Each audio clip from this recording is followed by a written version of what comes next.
Hello everyone, my name is Abhishek Dwivedi और मैं CGL 2019 से सिलेक्टेड जेएसओ हूँ। इस वीडियो में हम डिस्कस करेंगे कि सीजीएल प्री एग्जाम को अटेम्प्ट कैसे करना है। यानी कि जो उसमें 4 सेक्शन आते हैं प्री के एग्जाम में, मैथ, रीजनिंग, इंग्लिश, जीके, इनको किस ऑर्डर में अटेम्प्ट करना है और हर सेक्शन में हमें कितना टाइम स्पेंड करना है। बैंकिंग के प्री एग्जाम जहाँ पर हर सेक्शन के टाइम फिक्स होते हैं, वहाँ पर हमें स्ट्रेटेजी बनाने की ज़रूरत नहीं पड़ती। बट ऐसे एग्ज़ाम जहाँ पर सेक्शन के टाइम फिक्स नहीं है, वहाँ पर हमें एक प्रॉपर स्ट्रेटेजी बनानी चाहिए। स्ट्रेटेजी बनाने से पहले हम प्री एग्ज़ाम के पैटर्न के बारे में समझ लेंगे। जो नए स्टूडेंट्स हैं, उनको मैं बता देता हूँ। जो ओल्ड एस्पिरेंट्स होंगे, जो 1-2 बार एग्ज़ाम दे चुके होंगे, उनको तो आइडिया होगा। तो प्री के एग्ज़ाम में एसएससी सीजीएल प्री के एग्ज़ाम में 4 सेक्शन होते हैं।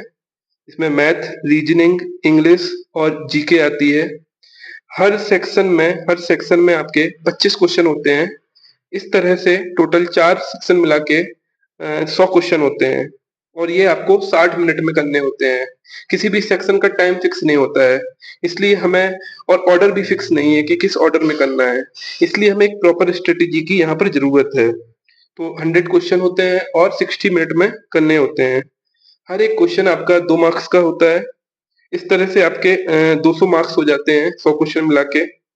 और हर एक लॉन्ग क्वेश्चन पर आपको 1/4 जो कि -1 नेगेटिव मार्किंग होती है, वो आपका कैंसिल होता है। जैसा कि मैंने बताया कि प्री के एग्जाम में सेक्शन का ऑर्डर फिक्स नहीं होता है और ना ही टाइम फिक्स होता है। इसलिए आपको एक स्ट्रेटेजी की ज़रूरत होती है कि आपको हर एक सेक्शन किस ऑर्डर में अटेम्प्ट करना है और उसमें कितना टाइम आपको स्पेंड करना है। तैयारी के टाइम पर जो मैंने स्ट्रेटेजी फॉलो की थी, वो मैं आपसे डिस्कस करूँगा। इसको आप कॉपी भी कर सकते हैं और अपनी सहूलियत के हिसाब से इसमें चेंज भी कर सकते हैं। बट एक स्ट्रेटेजी ज़रूर होनी चाहिए। सबसे पहले मैं रीजनिंग सॉल्व करता था।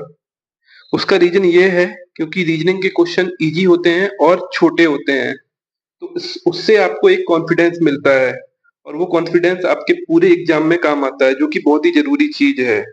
तो रीजनिंग में मैं 15 से 18 मिनट लगाता था, डिपेंडिंग अपॉन द क्वेश्चन की मॉडरेट है या टफ है। तो 15 से 18 मिनट तक आपको लगाना है। इससे कॉन्फिडेंस बिल्ड होता था रीजनिंग के क्वेश्चन सॉल्व करने के बाद। इसके बाद मैं अर्थमेटिक एबिलिटी वाला सेक्शन सॉल्व करता था। मैथ के क्वेश्चन आपके कैलकुलेटिव और ट्रिकी होते हैं। तो इस सेक्शन को आप पहले भी नहीं अटेम्प्ट कर सकते, क्योंकि अगर पहले अटेम्प्ट किया और आपसे क्वेश्चन सॉल्व नहीं हुए तो आपका पूरा पेपर खराब हो सकता है।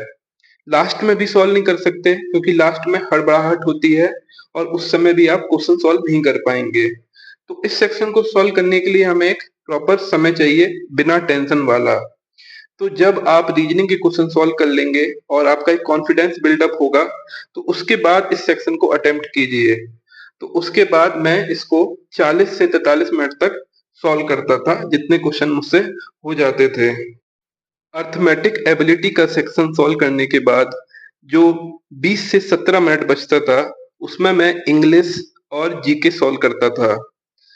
जीके के लिए मैं लास्ट के 5 मिनट बचाता था, क्योंकि जीके के क्वेश्चन आपके लास्ट के 10 सेकंड में भी हो जाते हैं। अगर 30 सेकंड बचा है तो वहां पर आप जीके के 5-6 क्वेश्चन कर सकते हैं, अगर आपको आते हैं।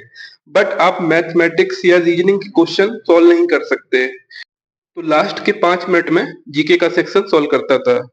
और जो 43 मिनट से 55 मिनट का समय होता है, 12-13 मिनट का समय, इसमें इंग्लिश का सेक्शन सॉल्व करता था। तो इस तरह से मेरी ये सीजीएल प्री एग्जाम को अटेम्प्ट करने की स्ट्रेटेजी थी। यकीन मानिए, इस स्ट्रेटेजी से मैंने सीजीएल प्री के जितने भी एग्जाम दिए सारे निकाले, अच्छे मार्क्स से निकाले और इवन जेएसओ की प्री की कट ऑफ भी निकाली। तो आप लोग भी अपनी एक सीजीएल प्री एग्जाम को अटेम्प्ट करने की स्ट्रेटेजी बनाइए। आप मेरी स्ट्रेटेजी को भी फॉलो कर सकते हैं, बट मैं कहूँगा कि आप खुद की स्ट्रेटेजी बनाइए और स्ट्रेटेजी एग्जाम के 2-3 महीने पहले बनाइए। ये नहीं कि एग्जाम के एक रात पहले डिसाइड कर रहे हैं कि कौन सा सेक्शन हम पहले अटेम्प्ट करेंगे और कितना समय लगाएंगे रियल एग्जाम में, वहाँ आप फेल हो जाएँगे।